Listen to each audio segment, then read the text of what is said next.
सभी मित्रों को नमस्कार। Good morning. जैसा मैंने कहा था बेटा, आज से हम आप लोगों की क्लास शुरू करेंगे। एक्चुअल में ऑनलाइन क्लास के लिए समय नहीं मिल पा रहा था आपसे, तो मैंने एक प्रोग्राम ये बनाया कि जो ऑफलाइन की कक्षा है, यानी जो बच्चे हमारे सामने बैठे हुए हैं, उनके साथ आपको भी हम ऑनलाइन कक्षाएं उपलब्ध कराएं। तो वास्तव में ये जो कक्षा है आपके सामने, ये ऑफलाइन है बेटा, इसको हम क्लास से ही ऑनलाइन कर रहे हैं और कुछ आपसे बातचीत आज करेंगे। पहला दिन है। एक बात और ध्यान रखिए बेटा, ये क्लासेस अब निरंतर चलेंगी और इसी प्लेटफॉर्म का हम प्रयोग करते हुए आपको निःशुल्क क्लास उपलब्ध कराएंगे और ऑलमोस्ट पूरे पीसेस के सिलेबस पे हम बात करेंगे। और क्लासेस के लिए आपको कोई शुल्क देना नहीं होगा बेटा। बस आपसे एक निवेदन है कि अधिक से अधिक मित्रों तक ये बात पहुंचाएं ताकि वो भी इसका लाभ लें। तो सबसे पहले बेटा मैं अपना परिचय दे दूं। मैं मनोज कुमार सिंह तोमर आपको सहयोग करूंगा। पिछले 20 वर्षों से मैं सिविल के लिए क्लासेस अटेंड कर रहा हूं बेटा, आपको सहयोग कर रहा हूं। पिछले 20 वर्षों में 50 से अधिक छात्रों ने पीसीएस जैसी परीक्षाओं में सफलता प्राप्त की है। तो ये मैं नहीं कह सकता कि वो मेरा योगदान है, ये बच्चों की मेहनत है, उनका परिश्रम था, उन्होंने किया। अब की आपकी बारी है बेटा। तो थोड़ा सा कंपटीशन के बारे में बेटा बात करते हैं, फिर हम कंटेंट पे आते हैं, आपसे चर्चा करते हैं। एक्चुअल में जो हायर कंपटीशन है, उच्च प्रौद्योगिकी परीक्षाएं हैं, उनको लेके बड़ा भ्रमित किया गया है। आपको चीजें बड़ा स्पष्ट नहीं की गई हैं, तो खास करके वे बच्चे जो फ्रेशर हैं, जो तैयारी करते हैं, वो बड़ा परेशान होते हैं बेटा। तो थोड़ा सा हम उस पर बात करके फिर आज सीधे विषय पे आते हैं। और जैसा कि पहले से मैंने सूचना दिया था और हमारे क्लास के जो बच्चे भी बैठे हुए हैं, मैं ज्योग्राफी पे बात करूंगा बेटा और एक कंप्लीट प्रोग्राम बात करूंगा जो पीसीएस और आईएएस जैसी परीक्षाओं में आप प्रतिभागी बने और बेहतर परफॉर्मेंस करें। तो थोड़ा सा बेटा कंपटीशन के बारे में बात करते हैं। एक्चुअल में प्रतियोगी परीक्षाओं को लेके बड़ा एक भ्रम फैलाया गया और ये भ्रम कई कारणों से, कुछ संस्थान, कुछ इंस्टीट्यूशन, जिन्होंने ये बताया कि ये बहुत एक भयानक टाइप की चीज है और जिसे आप नहीं पढ़ सकते और बिना हमारी मदद के, बिना हमारे सहयोग के, और कुछ रहस्यमय चीजें पढ़नी है जो आप हमारे सहयोग के बिना नहीं पढ़ सकते। तो आज मैं क्लियर करूं बेटा इस प्लेटफॉर्म से कि कुछ भी रहस्यमय चीजें नहीं पढ़नी है, वही चीजें पढ़नी है जो आप पढ़ते आ रहे हैं। यानी कुल मिला जुला के कुछ विशेष चीजें नहीं पढ़नी है बेटा, वही चीजें पढ़नी है जो सिलेबस में रिकमेंडेड है। बस डायमेंशन थोड़ा सा बदलना है कि उन चीजों को विशेष ढंग से पढ़ना है। यानी हम लोगों का जो फार्मूला बना वो क्या बना कि विशेष चीजें नहीं पढ़नी है, कोई गोपनीय, कोई रहस्यमय, कोई सीक्रेट चीज नहीं पढ़नी है हम लोगों को, वरन हमको वही चीजें पढ़नी है बेटा जो हम लोग पढ़ते आ रहे हैं और सभी लोग पढ़ते हैं। बस एक परिवर्तन आपको ये करना है कि अपना नजरिया थोड़ा सा बदलना है, डायमेंशन बदलना है। हम चीजों को विशेष ढंग से पढ़ेंगे और नई चीजों को उसमें देखने की कोशिश करेंगे। देखो, मैंने बार बार कहा, अपने सभी मित्रों से कहा, पिछले 20 सालों से कह रहा हूं, ये जो परीक्षाएं है ना बेटा, ये प्रैक्टिकल एक एग्जामिनेशन है और हमारी जितनी भी पढ़ाई लिखाई होती है या जो हम लोग क्लास में बातचीत करते हैं, उसका एक निहित उद्देश्य है, कोई दूसरा उद्देश्य है ही नहीं। वह उद्देश्य यह है कि आपकी परीक्षाओं के प्रश्न टैकल हो जाए, दैट्स ऑल। उस विषय के आप कितने बड़े विद्वान हैं, कितने बड़े ज्ञानी हैं, उसका कोई मतलब नहीं है बेटा, कोई मीनिंग नहीं है। ज्योग्राफी एक ऐसा सब्जेक्ट है ना बेटा, जिसको पढ़ते पढ़ते उम्र बीत जाएगी और ज्योग्राफी का अंत नहीं होगा, ये बिल्कुल तय जानिए। तो जाहिर सी बात है, हमें क्या करना है बेटा, हमें उन टारगेट को हिट करना है जहां से परीक्षाओं में क्वेश्चंस पूछे जाते हैं। अगर उसे हम मैनेज कर लेते हैं तो मिशन इज ओवर। वो चाहे दिल्ली जाके पढ़े, चाहे लंदन जाके पढ़े, चाहे कहीं जाके पढ़े, पढ़ाई का तो यही मिशन है। अब थोड़ा सा इस पे बात करते हैं बेटा कि जैसे पढ़ने के लिए क्या आपको करना होगा। तो कुछ बच्चे कहते हैं कि सर हमने ज्योग्राफी कभी पढ़ा ही नहीं और हमने कभी देखा ही नहीं, ज्योग्राफी में बड़ी तकलीफ है, स्पेशली बीटेक वगैरह जो किए होते हैं बच्चे उनके लिए, या फिर जो साइंस स्ट्रीम के बच्चे होते हैं उनके लिए एक बहुत दुखद स्थिति है ज्योग्राफी। तो उसको कैसे मैनेज करें? तो ढेर सारे लोगों की सलाह आती है बेटा, जो एडवाइस करते रहते हैं कि आप इसको एनसीईआरटी पढ़ लें, कुछ तरह तरह के सुझाव आते हैं। ठीक है, एनसीईआरटी बेहतर है, अगर आप पढ़ सकते हैं तो पढ़ें। मैं अपनी बात कहता हूँ बेटा, मैं आपको एबीसीडी से सिखाऊंगा। ए से मैं ज्योग्राफी की शुरुआत करूंगा। जिंदगी में आपने भूगोल पढ़ा है नहीं पढ़ा है, मुझे कोई लेना देना नहीं। हम वेरी बिगनिंग से पढ़ाएंगे। एनसीईआरटी आपने पढ़ा है, बड़ी अच्छी बात है। कि और भी किताबें आपने पढ़ा है, बहुत अच्छी बात है। नहीं पढ़ा है, कोई परेशानी नहीं है। तो हम वेरी बिगनिंग से बेटा आपको हम बात करेंगे, समझाएंगे। अच्छा, एक बात और, कि जब भी हम किसी प्रतियोगी परीक्षा में जाते हैं तो थोड़ा सा उसके सिलेबस पे नजर रखना बहुत जरूरी होता है। जैसे ज्योग्राफी में पीएचडी भी करते हैं लोग, ज्योग्राफी ग्रेजुएशन में भी पढ़ते हैं, ज्योग्राफी हम पीजी में भी पढ़ते हैं। तो क्या हम एक ही चीज पढ़ते हैं? नहीं पढ़ते, उसके डायमेंशन डिफरेंट डिफरेंट हो जाते हैं। हमें ज्योग्राफी जो पढ़ना है बेटा, वो सिविल सर्विसेज की परीक्षाओं के लिए पढ़ना है या अन्य प्रतियोगी परीक्षाओं के लिए पढ़ना है। तो डेफिनेटली हमारा डायमेंशन वह नहीं होगा जो एकेडमिक डायमेंशन होगा। हमारा डायमेंशन थोड़ा सा उनसे हटके अलग होगा, और एक प्रोफेशनल की तरह से हमें काम करना है कि हमारे क्वेश्चन कैसे हिट हो जाते हैं। क्लियर है बेटा? तो थोड़ा उस दिशा में काम करना। और इसके लिए सबसे जरूरी है कि जिनको देखा है कि ऊर्जा है, उत्साह है, उम्र है और सपने बड़े हैं, और उसको पूरा करने के लिए लगता है कि पूरी एनर्जी है, पूरी ताकत है, और जुट जाते हैं। ठीक है, अच्छी बात है, जुटना ही चाहिए। लेकिन एक परेशानी बेटा आपको हम बताएं, वो परेशानी जहां मैंने बात नहीं किया है। कुछ बच्चे 5-5 साल से पढ़ रहे हैं, 6-6 साल से पढ़ रहे हैं, कुछ इससे और भी। तो परेशानी कहाँ है बेटा? उस परेशानी को ट्रैप करना होगा, उस परेशानी को समझना होगा। भाई मैं अपने इस कैरियर में ऐसे ढेर सारे लोगों से मैं इंट्रैक्शन लिया। हमारे यहाँ तो एक बच्चा यूपी का सिपाही था, वो कांस्टेबल की नौकरी करते हुए पीसीएस क्वालिफाई कर गया। तो हमारे वो मित्र जिनका फुल टाइम वर्क है, दिल्ली, इलाहाबाद या यहाँ वहां बैठे हुए हैं सिर्फ पढ़ने के लिए, उनका रिजल्ट क्यों नहीं आ पा रहा? मैं किसी की आलोचना नहीं कर रहा हूँ बेटा, किसी की निंदा नहीं कर रहा हूँ, लेकिन आपसे कुछ बातें करनी है, बहुत जरूरी है। पहला ये कि बहुत पढ़ना है। एक र्यूमर है कि नहीं नहीं बहुत पढ़ना तो है ही है। पॉकेट में पीसीएस अधिकारी थोड़ा ही बनेंगे या आईएएस बनेंगे। पढ़ना तो है ही है, डेफिनेटली पढ़ना है। लेकिन वो जो बहुत का कॉन्सेप्ट है ना, वो बहुत का कॉन्सेप्ट मैं आज तक समझ नहीं पाया कि बहुत माने क्या, कितना बहुत। तो बहुत नहीं होता कुछ बेटा। कंपटीशन में हमारा बहुत तब होता है जब हम कंपटीशन को क्रैक कर ले, वही हमारा बहुत है। तो कहने का ये मतलब है बेटा कि जो 5 साल से 8 साल से पढ़ रहा है और सही में पढ़ रहा है, वो तो बहुत पढ़ ही लिया होगा, फिर उसका क्यों नहीं हो रहा? और आपने ये भी देखा होगा कुछ बच्चे साल 2 साल में ही कंपटीशन क्रैक करके चले जाते हैं। रिकॉर्ड आपने देखा होगा पिछले वर्षों में जो यूपीएससी के रिजल्ट्स आ रहे हैं, उसमें 21 साल 22 साल के बच्चे इंडिया टॉप कर रहे थे। 21 साल का बच्चा कितना बहुत पढ़ लिया, वो पैदा होते ही तो पढ़ना शुरू नहीं कर दिया होगा। तो थोड़ा सा इसको समझिए बेटा और एनालिसिस करिए। और कंपटीशन एक टैक्टिकल चीज है। मैं बार बार आपसे कहता हूं कि प्रतियोगी परीक्षाएं जस्ट लाइक अ वॉर, बिल्कुल बेटा किसी युद्ध से कम नहीं है। जैसे युद्ध जीतने के लिए आपके पास चीजें, स्ट्रेटेजी चाहिए, सही प्लानिंग चाहिए, हिम्मत चाहिए, धैर्य चाहिए, योजना चाहिए, वीपन्स चाहिए, तभी आप युद्ध जीत सकते हैं। सिर्फ बहादुरी से आप युद्ध थोड़ी जीत सकते हैं। तो वैसे ही बिल्कुल कंपटीशन है बेटा। सिर्फ ये कि हम पढ़ पढ़ के और कंपटीशन क्वालिफाई कर लेंगे, ठीक है, पढ़ना तो हो ही है आपको, उसे कहाँ भागना है। लेकिन सिर्फ ये कि पढ़ पढ़ के आप कंपटीशन क्वालिफाई कर लेंगे, ये संभव नहीं है। क्योंकि अगर बियॉन्ड द डायरेक्शन हुए, ये तो महासागर है बेटा, गोते लगाने लगेंगे और हासिल कुछ नहीं होगा। तो थोड़ा सा उसको बेटा समझने की कोशिश है। कुछ लोगों की पढ़ाई ना बेटा, एक बड़ा सुंदर उदाहरण मुझे समझ में आता है, वो कोल्हू के बैल वाली पढ़ाई।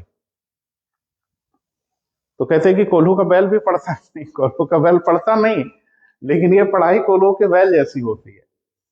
वो देखा ना, उसके आंख पे पट्टी बांध के और वो गोल गोल घूमता रहता है, और मन ही मन ये सोचता रहता है कि हम आज बहुत चल लिए, बहुत दूर चले आए होंगे।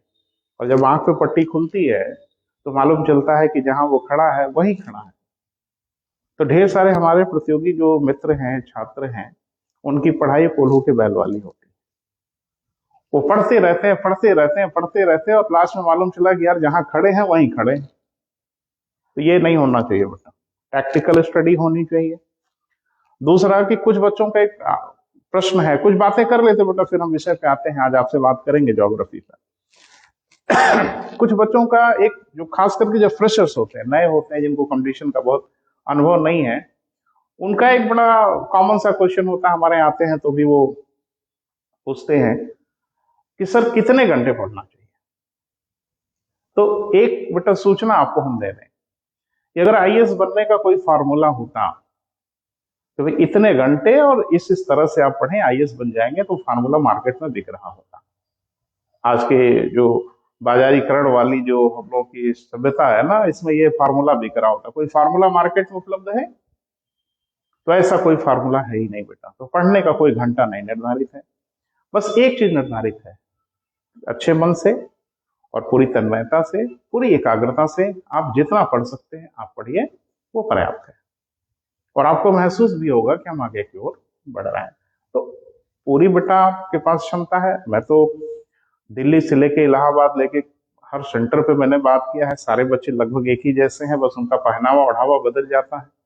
मानसिकता बच्चों की बिल्कुल एक होती है, हर बच्चे में क्षमता होती है। बस ये है कि आप उस क्षमता का एक्सप्लॉयटेशन कैसे कर लें, इस पे निर्भर करता है सब कुछ, सफलता और असफलता। मैं बार बार हिट कर रहा हूं बेटा कि स्ट्रेटेजी बिल्कुल सही होनी चाहिए, प्लानिंग बिल्कुल सही होनी चाहिए। जितना समय आप पढ़ने में लगाते हैं उसका कुछ समय योजना बनाने में जरूर लगाइए। तो एक बच्चा कहता है कि सर क्या योजना बनाएं, क्या प्लानिंग बनाएं? तो प्लानिंग बनाने का ये मतलब है कि एक टाइम टेबल बनाओ कि इतने बजे से इतने बजे तक फलाना पढ़ेंगे, इतने बजे से ये योजना नहीं है बेटा, ये प्लानिंग नहीं है। प्लानिंग ये है कि जिस कंपटीशन में आप पार्टिसिपेट करने जा रहे हैं उस कंपटीशन में जो सिलेबस दिया है उस पर गंभीर नजर रखिए, लेकिन सिलेबस को भी कहाँ ज्यादा हिट करना है, कहाँ कम हिट करना है, ये प्रीसीडिंग ईयर के जो क्वेश्चन पेपर होंगे और परीक्षाओं का जो ट्रैक चल रहा है, जो दिशा चल रही है, उस पर आपको गहन नजर रखनी होगी। उसके हिसाब से पढ़ाई का डायमेंशन हमको बदलना होगा कि हम किस दिशा में आगे की ओर जाए, किस दिशा में पीछे की ओर जाए। तो ये सब करना पड़ेगा। क्लियर है? तो कुल मिला जुला के बेटा ये है कि आप अच्छे से प्लानिंग करिए, अच्छे से तैयारी करिए। मैं ज्योग्राफी की बेटा शुरुआत करता हूँ, पहला दिन है, बहुत ढेर सारे मित्र हमसे जुड़े हुए हैं जो क्लास को अटेंड करते हैं, आप भी जुड़े हैं, ढेर सारे मित्र और भी जुड़ेंगे। और कोशिश हमारी ये है बेटा कि देखो ये सब क्लासेस हम आपको निःशुल्क देंगे। जिंदगी भर हम लोगों ने पढ़ाया है और एजुकेशन ने हम लोगों को बहुत कुछ दिया है, तो अब हम लोगों की बारी है कि हम आपको कुछ दें। और ये जो प्लेटफॉर्म है, चूंकि ये नए जमाने का सब क्रिएशन है बेटा, तो अब मैं ये चाहता हूँ कि इन्हीं सिस्टम का प्रयोग करके हम आप तक अपनी बात पहुंचाएं। बस आपसे एक निवेदन है बेटा कि ज्यादा से ज्यादा अपने मित्रों को शेयर करिएगा, ताकि ये बातें ज्यादा से ज्यादा लोगों तक पहुंचे और सारे लोग इसका लाभ उठा पाए, बेनिफिट उठा पाए। बहरहाल, तो एक हिस्सा है बेटा जिसकी हम आज शुरुआत करेंगे, और वो हिस्सा है क्या बेटा? ज्योग्राफी।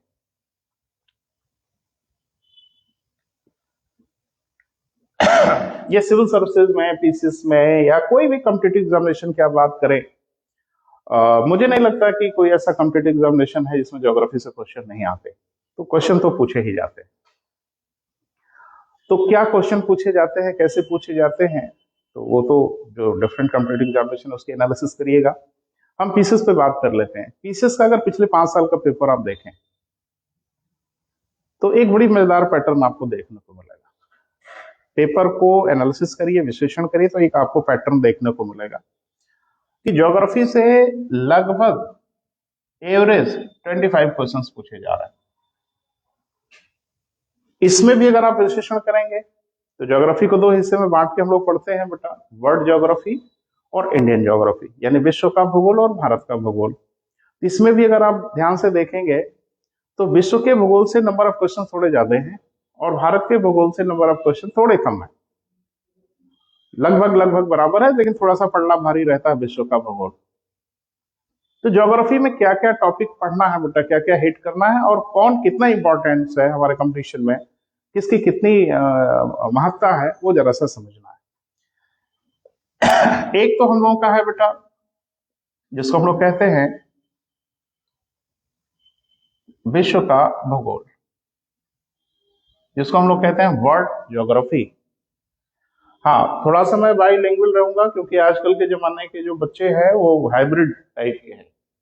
हाइब्रिड, ना उनको इंग्लिश बहुत अच्छी आती है ना उनको हिंदी बहुत अच्छी आती है, तो थोड़ा सा मिक्स लैंग्वेज रहेगा तो कंफर्टेबल दोनों रहेंगे बेटा। तो मैं कोशिश करूंगा। दूसरा है बेटा भारत का भूगोल।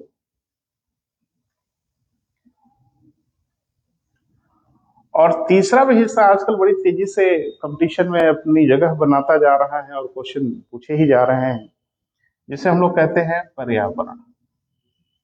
हाँ, एक बात ध्यान रखिएगा कि पर्यावरण कोई भूगोल से अलग विषय वस्तु नहीं है, बस भूगोल की एक विशेष शाखा की तरह से ये व्यवहार करती है। तो विश्व का भूगोल पढ़ेंगे आप तो पर्यावरण की बहुत ढेर सारी चीजें आप पढ़ लेंगे, तो ऐसा कुछ नहीं है, लेकिन पर्यावरण में कुछ स्पेशल चीजें हैं जो हम पर्यावरण में ही पढ़ते हैं। तो ये पूरे 3 टॉपिक है बेटा जिनका अध्ययन करना होगा।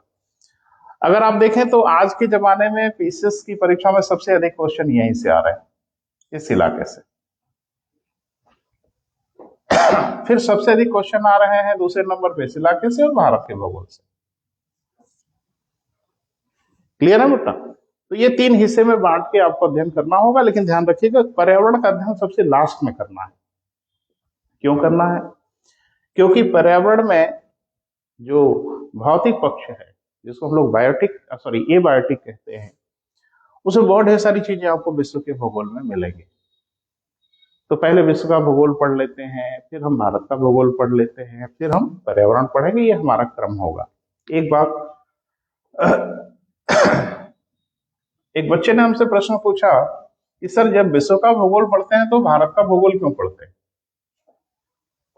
क्या भारत विश्व से पृथक है, अलग है? तो भारत भी तो विश्व में आता है। तो जब हम वर्ल्ड ज्योग्राफी पढ़ रहे हैं तो फिर इंडियन ज्योग्राफी का क्या अभिप्राय है? तो वो थोड़ा सा बेटा देखो, विश्व का जो भूगोल है इसका अध्ययन हम लोग मैक्रो लेवल पे करते हैं, जिसको महा कहते हैं, यानी कुछ बड़ी बड़ी चीजों पे फोकस करते हैं।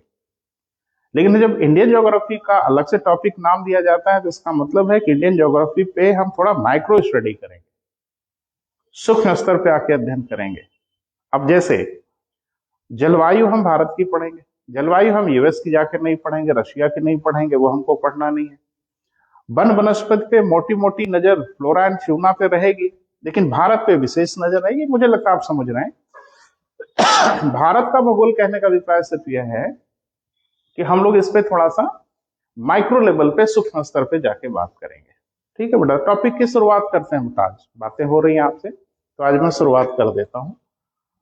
विश्व के भूगोल में भी अगर आप देखेंगे तो ढेर सारी चीजें हैं, जिसमें से एक हिस्सा है जिसको हम लोग कहते हैं खगोल विज्ञान, एस्ट्रोनॉमी। तो खगोल विज्ञान में क्या है बेटा कि जो मैंने महसूस किया है कि मार्केट में जितना भी स्टडी मटेरियल है आज की डेट में उपलब्ध है, उसमें खगोल विज्ञान में थोड़ी परेशानी है। परेशानी यह है कि जितनी हमारी जिज्ञासा है उतनी जिज्ञासा वहां पे शांत नहीं हो पाती। कहीं कुछ मिलता है तो कहीं कुछ नहीं मिलता है, तो हम कुछ चीजों को लेकर बड़ा परेशान रहते हैं। तो मैं कोशिश ये करूंगा बेटा कि एस्ट्रोनॉमी में, खगोल विज्ञान में आपको हम एक होलिस्टिक अप्रोच दें, कोशिश करें। तो थोड़ा सा बेटा हम शुरुआत कर देते हैं। जब हम खगोल विज्ञान की बात करते हैं तो उसमें सबसे पहला जो टर्म आता है, जो शब्द आता है जिसको हमें समझना होता है, वह टर्म है बेटा यूनिवर्स। तो समस्या ये है कि यूनिवर्स या ब्रह्मांड जिसको हम लोग कहते हैं, कि है क्या चीज। जब हम किसी शब्द को प्रोनाउंस करते हैं तो उस शब्द की एक फीलिंग क्रिएट होती है। जैसे हमने पहाड़ कहा तो आपको कुछ दिखा, हमने जंगल कहा तो आपको कुछ फील हुआ, हमने नदी कहा तो आपको कुछ महसूस हुआ। कोई पर्टिकुलर रिवर भले ना महसूस हुआ हो, लेकिन एक इमेज क्रिएट हुई। तो जब हम यूनिवर्स कहते हैं तो आपके दिमाग में क्या क्रिएट होता है? तो जो क्रिएट होता है उसको थोड़ा समझना है, और जो वास्तव में होता है उसे थोड़ा समझना है। एक्चुअली हम लोग को लगता है कि जो जितने तारे वारे दिख रहे हैं, ग्रह तारे एवरीथिंग जो धरती के चारों तरफ है, और स्वयं धरती भी, ये सब ब्रह्मांड के हिस्से। तो आपको क्या लगता है कि तारे के ऊपर जहां नहीं है, अगर आप तारों की ऊंचाइयों पे जाएं तो सर उठाएंगे तो फिर तारे दिखेंगे। ये अंतहीन प्रक्रिया है। तो इसका ये अभिप्राय तो बिल्कुल नहीं है कि जहां तक आपको दिखता है वहीं तक ब्रह्मांड है। अरे हमको दिखता ही कितना है ब्रह्मांड में, हमको कुछ भी नहीं दिखता बेटा। हम मनुष्यों की हैसियत ही कुछ नहीं है इस ब्रह्मांड में। ये इतना ह्यूज है, अभी हम आपको बताएंगे, उसका डायमेंशन दिखाने की कोशिश करेंगे। बहुत ह्यूज है बेटा। तो एक ऐसी डेफिनेशन हो जो कि फिर इफेक्टिव हो और उसमें से कोई चीज बचने ना पाए, तो एक परिभाषा है बेटा कि सभी अस्तित्वमान एग्जिस्टिंग मैटेरियल यानी पदार्थ तथा ऊर्जा एनर्जी का जो पूरा सेट है, समुच्चय है, यही है ब्रह्मांड। जिस मटेरियल को आप जानते हो, जिस मटेरियल को आप नहीं जानते हो, जिस एनर्जी को आप जानते हैं, जिस एनर्जी को आप नहीं जानते हैं, ये सब का एक सेट, सबका एक समुच्चय ही क्या है बेटा? यूनिवर्स है, ब्रह्मांड है। क्लियर है? ये कोई बड़ा ऐसी डेफिनेशन नहीं है जो परीक्षाओं में बड़े फ्रिक्वेंटली आपसे पूछी जानी है, लेकिन एक शुरुआत हमने किया है तो उसको समझना। एक तो ये शब्द है बेटा यूनिवर्स। दूसरा एक शब्द है जो बड़ा फ्रिक्वेंटली आता है, जिसको हम लोग कहते हैं स्पेस या अंतरिक्ष। मैंने कहा था ना बेटा, मैं क से पढ़ाऊंगा। चीजें भले आप जानते हो तो आप सुनिए, मैं क से पढ़ाऊंगा और किसी भी ऊंचाई तक लेके ज्योग्राफी को चलूंगा जो आपके कंपटीशन में काम आएगी। लेकिन मेरी क्लास उन बच्चों के लिए भी है जो अपनी लाइफ में पहली बार ज्योग्राफी पढ़ने जा रहा है, फर्स्ट टाइम।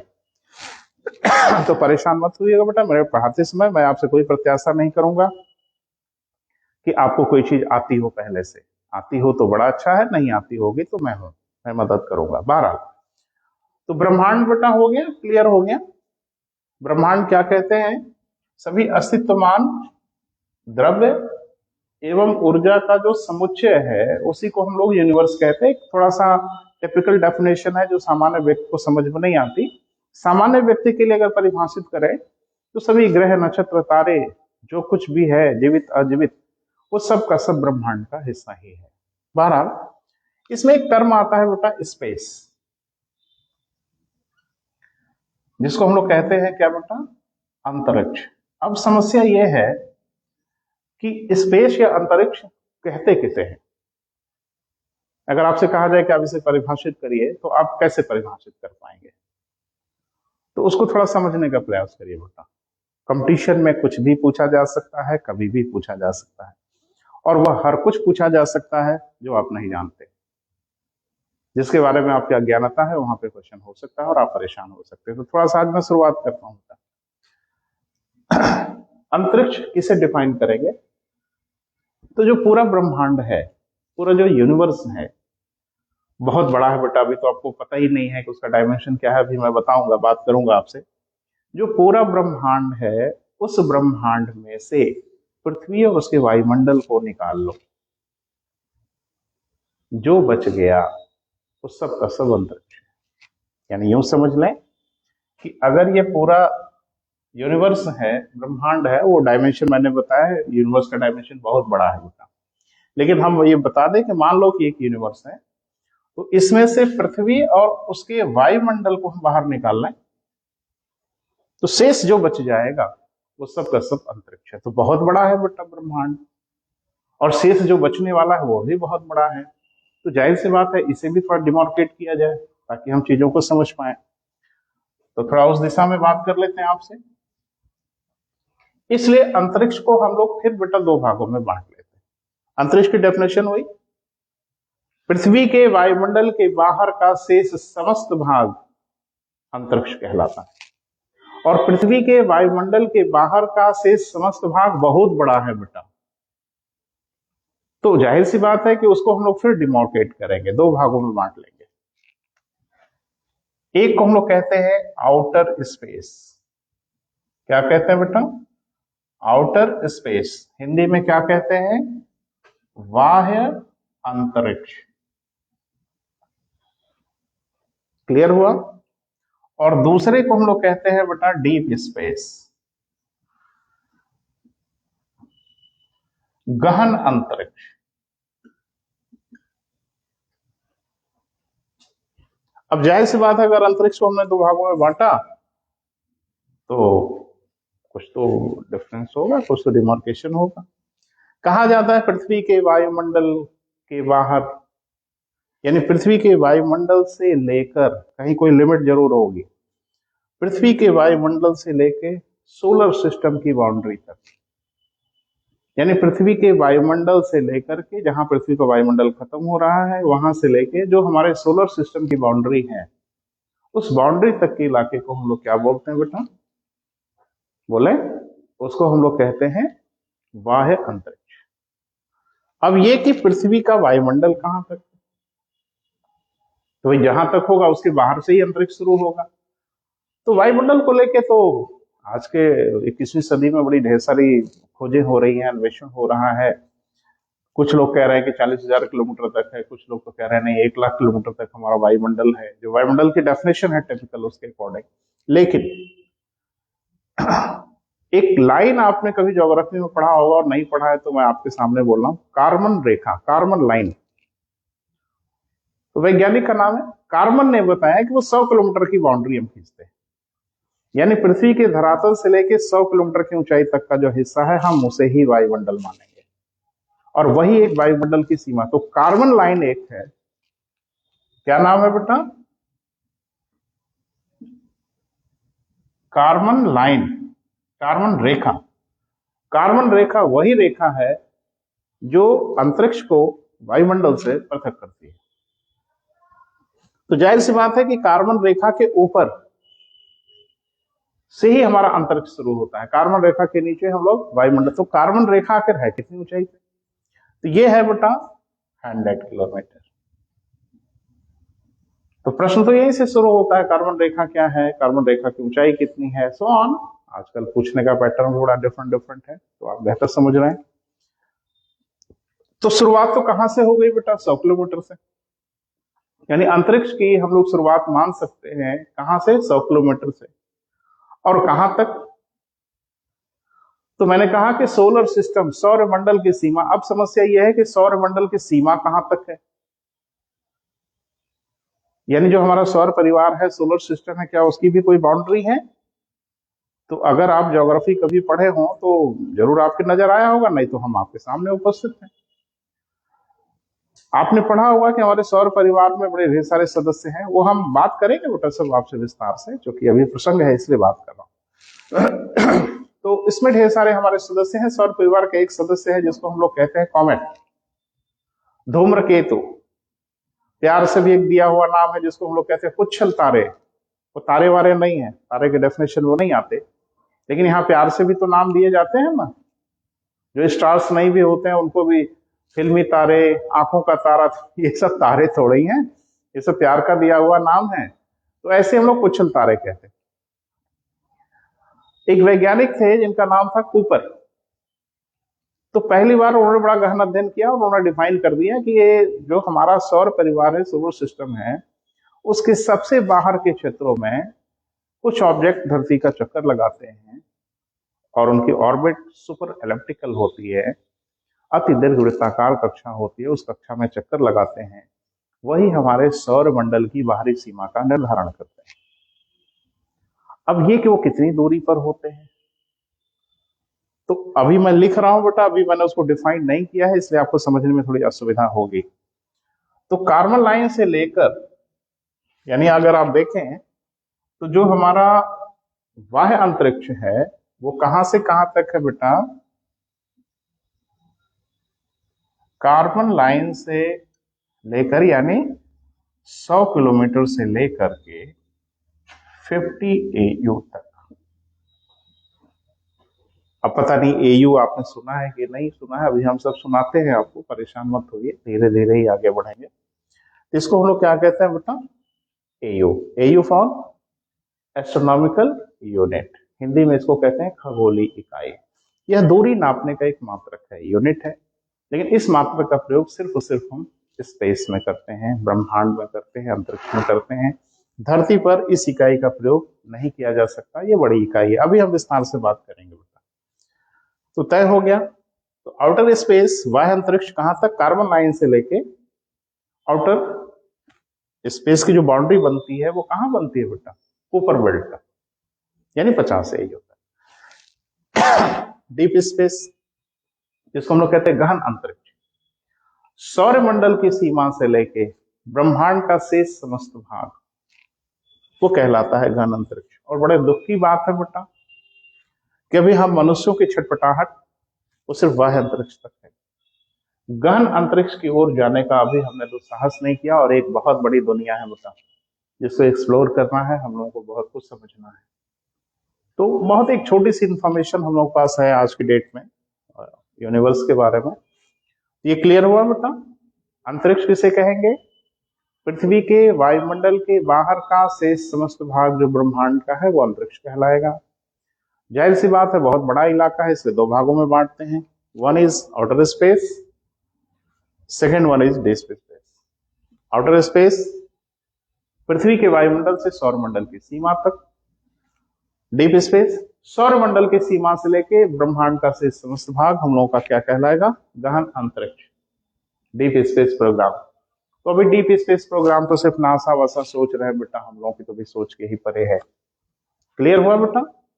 अब थोड़ा सा एक बात करनी है बेटा आपको, उसको पहले क्लियर कर लो, नहीं तो बीच बीच में कुछ ऐसे शब्द आएंगे कि आप भी व्यथित होंगे, परेशान होंगे, तो उसको जरा समझ लें। जो यूनिवर्स है बेटा, ब्रह्मांड है, उसमें दूरियां बहुत बड़ी हैं, बिग डिस्टेंसेस हैं। तो बड़ी दूरियों को या छोटी दूरियों को हम नापते हैं। तो हम मनुष्य ने क्या किया है, बहुत ढेर सारी यूनिट डेवलप किया है, बहुत ढेर सारी इकाइयां बनाया है हम लोगों ने दूरी नापने की। जैसे आप धरती पे अगर देखें तो फर्मीमीटर है, नैनोमीटर है, आर्मस्ट्रॉन्ग है, मिलीमीटर है, सेंटीमीटर है, इंच है, फिट है, मीटर है, किलोमीटर है, माइल है, ये सब हम लोगों ने यूनिट बनाया है दूरियों को नापने के लिए। तो एक बच्चे ने कहा कि एक ही से काहे नहीं हो गया सर, इतनी यूनिट बनाने की क्या जरूरत थी? तो भैया जी, जितनी लेंथ उस यूनिट का प्रयोग करते हैं। एक कमरे की लंबाई नापनी, आप किलोमीटर में नापोगे, वो उचित नहीं होगा। उसको फीट में नाप लें, इंच में नाप लें, वो चलेगा।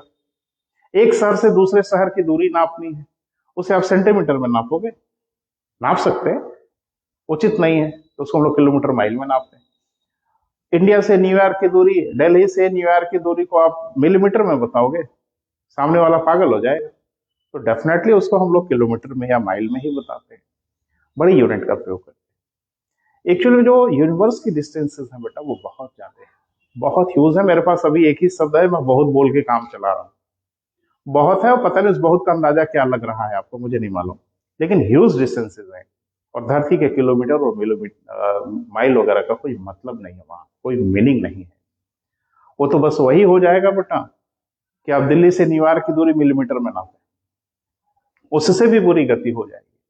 तो अंतरिक्ष की दूरियों को, ब्रह्मांड की दूरियों को नापने के लिए हम लोगों ने कुछ यूनिट्स का डेवलपमेंट किया है, विकास किया है। तो उसमें से 3 यूनिट बहुत पॉपुलर है बेटा, जो कंपटीशन में बार बार पूछी भी जाती हैं। एक अभी आपके सामने आया था जिसको हम लोग कहते हैं एयू, एयू फॉर एस्ट्रोनॉमिकल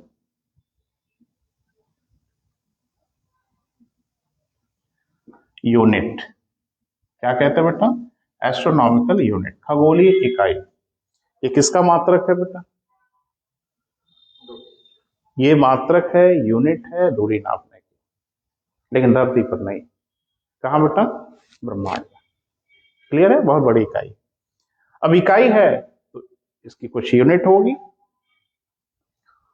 तो यूनिट ये है कि पृथ्वी से सूर्य के बीच की जो एवरेज डिस्टेंस है, कभी कभी हम लोगों को दूरी बताने का एक सापेक्षिक प्लेटफॉर्म भी तो है ना। जैसे पूछते हैं कि फलां का घर कहाँ है, तो बता देते हैं कि मेरा घर आप देखे हैं, उसका दोगुना।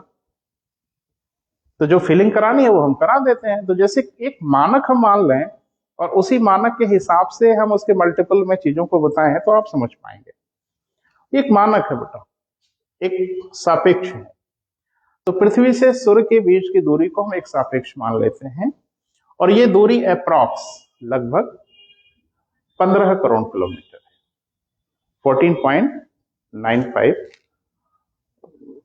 करोड़ किलोमीटर है, तो आप मान सकते हैं कि लगभग 15 करोड़ किलोमीटर के आसपास की यह दूरी है, और इसी दूरी को हम एक एयू कहते हैं। तो 15 करोड़ किलोमीटर ना बोल के हम लोग अब आइंदा ज्योग्राफी में बोलेंगे एयू। तो अगर हमने कहा कि कुछ की दूरी 2 एयू है, तो मतलब आप समझ पा रहे हैं कि पृथ्वी से सूर्य की जो दूरी है उसकी दोगुनी दूरी पर है। 3 ये 100, आप मुझे लगता है समझ पा रहे हैं। क्लियर हुआ बेटा? लेकिन बड़ी परेशानी है कि ये भी छोटी हो गई।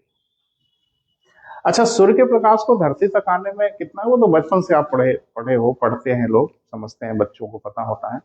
यानी 15 करोड़ किलोमीटर की दूरी तय करने में प्रकाश को 8 मिनट 19 सेकंड का समय लगता है। थोड़ा सा इस पे ध्यान दीजिएगा बेटा। यानी प्रकाश की जो स्पीड है वो आपको पता है अबाउट 3 लाख किलोमीटर पर सेकेंड।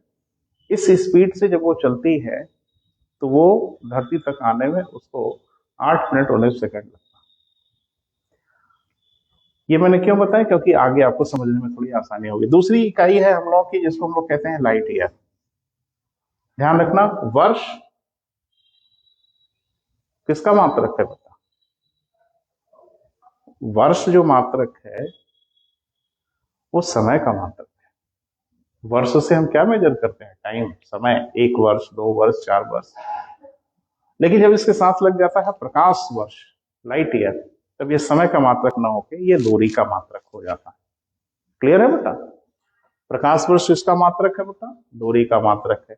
तो जाहिर सी बात है ये भी कुछ होता होगा। वो क्या होता होगा जरा समझ लें। 3 लाख किलोमीटर प्रति सेकंड प्रकाश की चाल है, लगभग 3 लाख किलोमीटर प्रति सेकंड की गति से वो 1 मिनट चले, 1 घंटा चले, 1 दिन चले, 1 हफ्ते चले, 1 महीने चले, और लगातार 1 साल तक चले। आप थोड़ी कल्पना कर लें कि आप 3 लाख किलोमीटर प्रति सेकंड की गति से लगातार 1 साल तक चलते रहे बिना रुके। ये कोई दूरी होगी जो आपने तय कर लिया होगा। इस दूरी को ही हम लोग एक प्रकाश वर्ष कहते हैं। थोड़ा कल्पना करके देखिए बेटा कि 3 लाख किलोमीटर प्रति सेकंड की स्पीड से आप लगातार 1 साल तक चलें और स्पीड आपकी कांस्टेंट रहे, तो जो डिस्टेंस आप ट्रेवल कर लेंगे वो डिस्टेंस कहलाएगी 1 प्रकाश वर्ष। ये बहुत ह्यूज डिस्टेंस है बेटा, सोच के ही सिहरन होने लगती है। कैलकुलेट किया गया है, यह है बेटा 9.45 इंटू 10⁻15 मीटर। किलोमीटर में बदल सकते हैं, 30 हटा दीजिएगा। क्लियर है बेटा? बड़ी इकाई है। अंतरिक्ष में, ब्रह्मांड में सबसे अधिक हम इसी का प्रयोग करते हैं। थोड़ा आपके परिचय के लिए बताने, हमारी जो अभी आगे हम लोग पढ़ेंगे बेटा, थोड़ा मैं उत्साहित हो जा रहा हूं। हमारी जो गैलेक्सी है मिल्की वे, इसके ठीक पड़ोस में एक आकाशगंगा है, एंड्रोमेडा। पूरे स्पेस में, पूरे अंतरिक्ष में, पूरे ब्रह्मांड में मिलियंस ऑफ गैलेक्सीज हैं, अरबों आकाशगंगाएं। अभी हम बात करेंगे बिग बैंग वगैरह पे आते हैं, तो थोड़ा आपके उत्सुकता के लिए, हमारी आकाशगंगा की जो सबसे पड़ोसी आकाशगंगा है, जैसे आपके घर के ठीक पड़ोस में कोई घर होता है वैसा, उसका नाम है एंड्रोमेडा। वो हमारे सबसे पास की आकाशगंगा है। अगर आप धरती से 3 लाख किलोमीटर प्रति सेकंड की गति से चलें तो पड़ोसी के यहाँ जाने में 2 करोड़ साल लग जाएंगे। ये पड़ोसी का हाल है, 2 करोड़ प्रकाश वर्ष की दूरी पर है। सुन रहे हैं बेटा? ये बहुत ह्यूज डिस्टेंस है, ये पड़ोसी का हालत है। दूर वालों की स्थिति क्या होगी आप कल्पना करें। बहरहाल, एक तीसरी इकाई है बेटा हम लोगों की, जिसको हम लोग कहते हैं पारसेक। ये भी दूरी नापने की इकाई है, लेकिन ध्यान रखना ये तीनों इकाइयों का प्रयोग हम यूनिवर्स में ही कर सकते हैं। ये सापेक्षिक है लाइट ईयर की। 3.26 light year is equal to 1 parsec.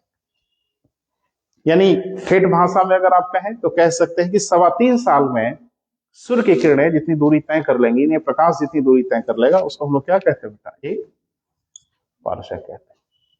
तो ये ध्यान रखना, फ्रिक्वेंटली ये सब कभी कभी आपसे पूछा भी जाता है, और अगर पूछा नहीं जाता है तो यूनिवर्स को समझने के लिए सब जानना आपके लिए बहुत जरूरी है। क्लियर है बेटा? अब चलते हैं बेटा, थोड़ा सघनता की ओर बढ़ते हैं धीरे धीरे।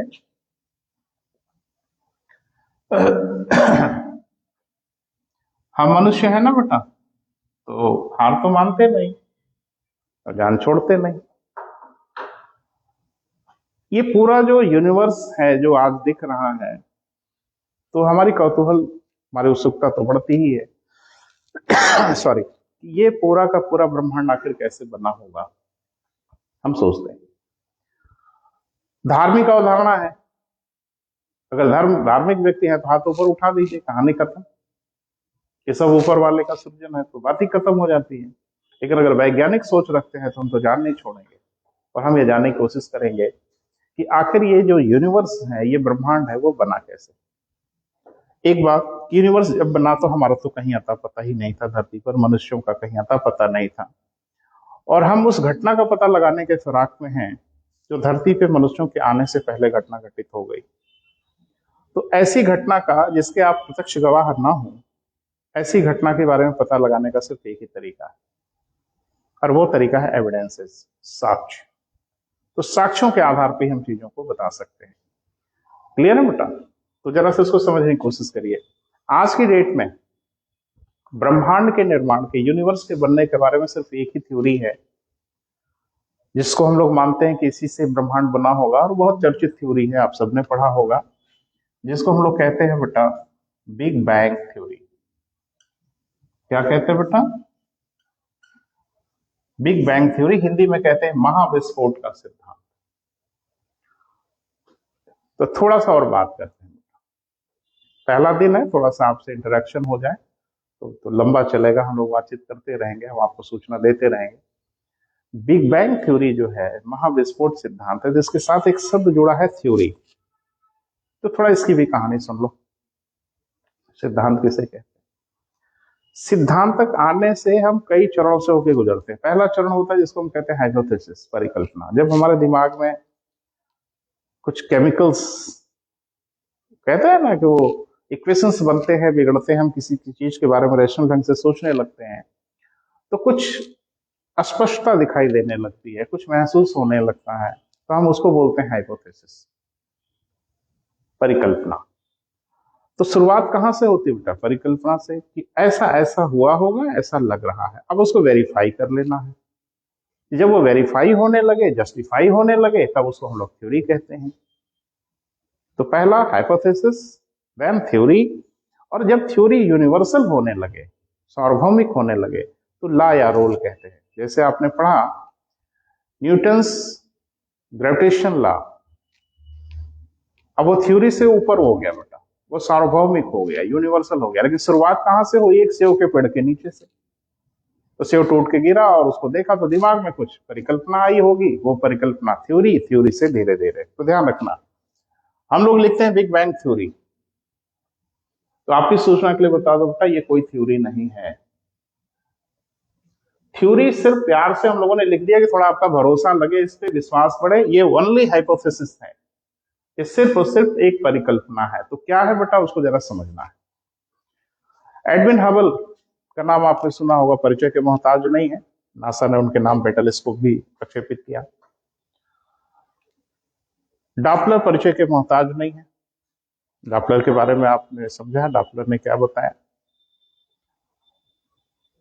कि प्रकाश के स्रोत से ही वो अंदाजा लगा लेने की एक तकनीक डेवलप किया, जिसको वो कहते हैं blue shift and red shift. Spectrum किधर शिफ्ट कर रहा है, उसे पता चल जाता है कि जो वस्तु है वो हमारी ओर आ रही कि हमसे दूर जा रही है।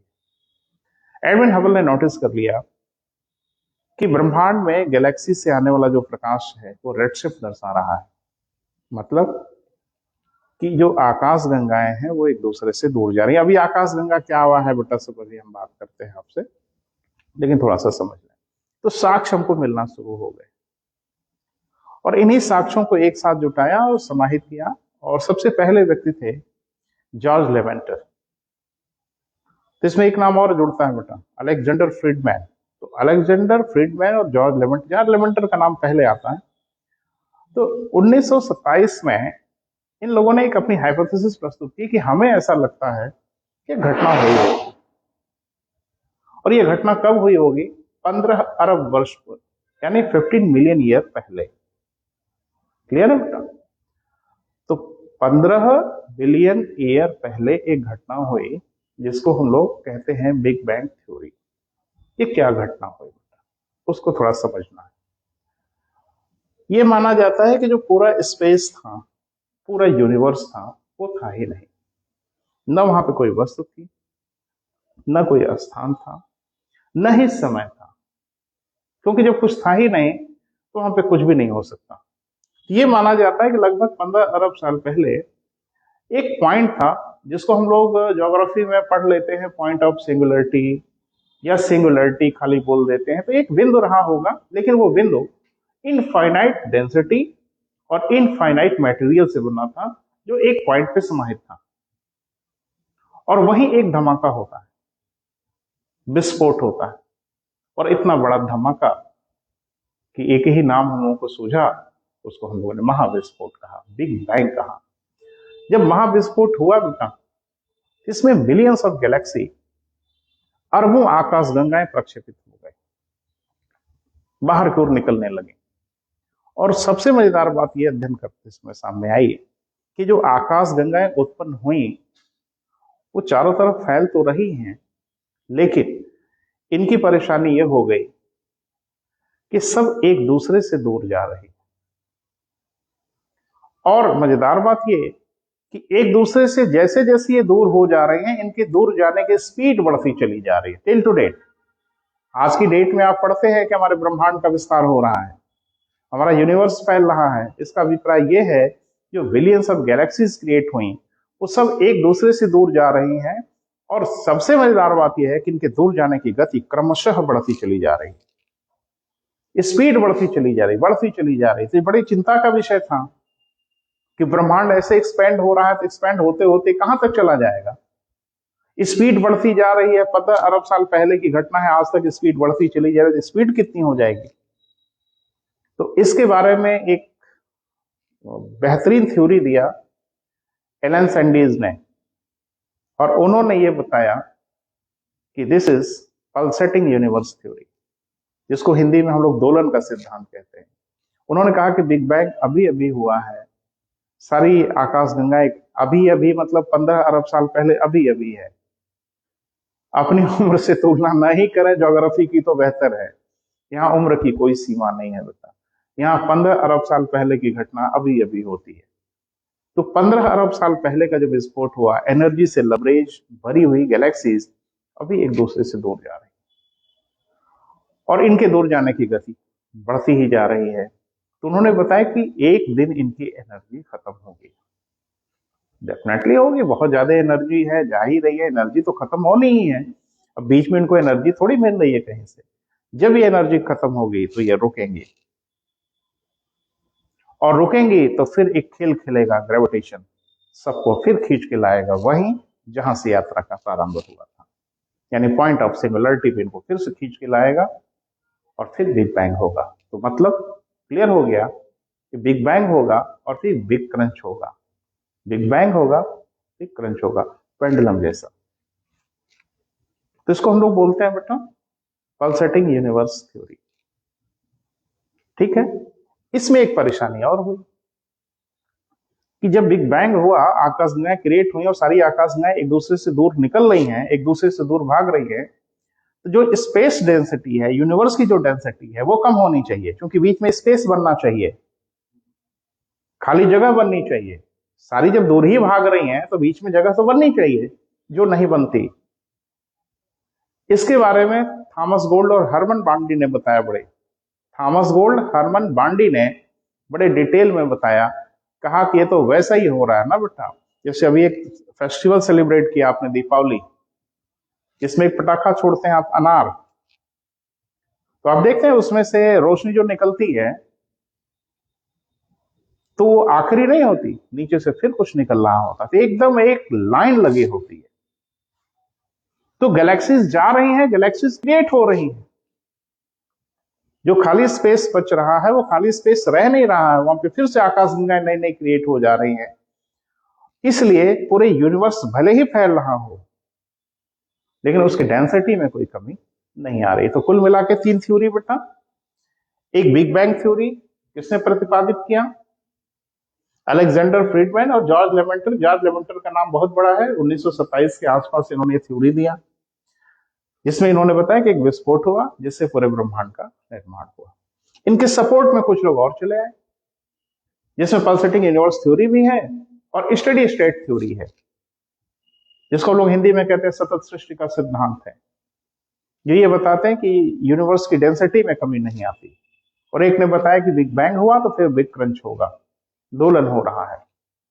मुझे लगता है परिचय हुआ होगा बेटा कि कैसे हमारे ब्रह्मांड का निर्माण हुआ। हमारी परेशानी है बेटा कि सामने भी हमारे मित्र बैठे हैं, आपसे भी कोशिश हो रही है बातचीत हो, और 20 सालों में जो कुछ हम लोगों ने किया है कंपटीशन के लिए, मेरा दृष्टिकोण आपके दृष्टिकोण से थोड़ा सा पृथक होगा। मेरी एनालिसिस आपके एनालिसिस से थोड़ी अलग हो सकती है, क्योंकि मैं पीसीएस की परीक्षा को पिछले 20 साल से देख रहा हूँ। इसके बदलते हुए फ्रेमवर्क को मैं समझ रहा हूँ, ये कैसे कैसे बदल रहा है, इसके डायमेंशन क्या चेंज हो रहा है, किस इलाके पे ज्यादा फोकस हो रहा है, किस इलाके कम हो रहा है। तो जाहिर सी बात है, हम लोग जब आपसे बात करते हैं, इंटरेक्ट करते हैं, तो हमारे लिए महत्वपूर्ण वह होता है जो आपकी परीक्षा के लिए महत्वपूर्ण होता है। जहां आपकी परीक्षा में ज्यादातर बेनिफिट मिले, हम उधर बात करेंगे। और जाहिर सी बात है, 20 वर्षों में हमें भी बहुत बदलना पड़ा, क्योंकि कंपटीशन बहुत बदला। तो आप निश्चिंत रहिए बेटा, हम धीरे धीरे आपसे सारी बातें करेंगे। अगले लेक्चर्स में हम आपसे बात करेंगे स्पेशली गैलेक्सीज वगैरह के बारे में, स्टार्स कैसे क्रिएट होते हैं। स्टार्स में आपने सुना होगा ना, बार बार एक क्वेश्चन आपसे पूछा जा रहा है, चंद्रशेखर लिमिट क्या है। बार बार आपसे पूछा जा रहा है ब्लैक होल क्या है। ब्लैक होल के बारे में बार बार पूछा जा रहा है इवेंट होराइजन किसे कहते हैं, पॉइंट ऑफ सिंगुलरिटी किसे कहते हैं, स्वार्ड चाइल्ड रेडियस किसे कहते हैं। तो थोड़ा सा मैंने कहा ना बेटा कि स्पेशल चीजें नहीं पढ़नी है, चीजों को स्पेशल ढंग से पढ़ना है। ठीक है बेटा, तो आज के लिए यहीं तक। ढेर सारा धन्यवाद बेटा, ढेर सारे लोगों तक बात को पहुंचाइए। थैंक यू बेटा, थैंक यू।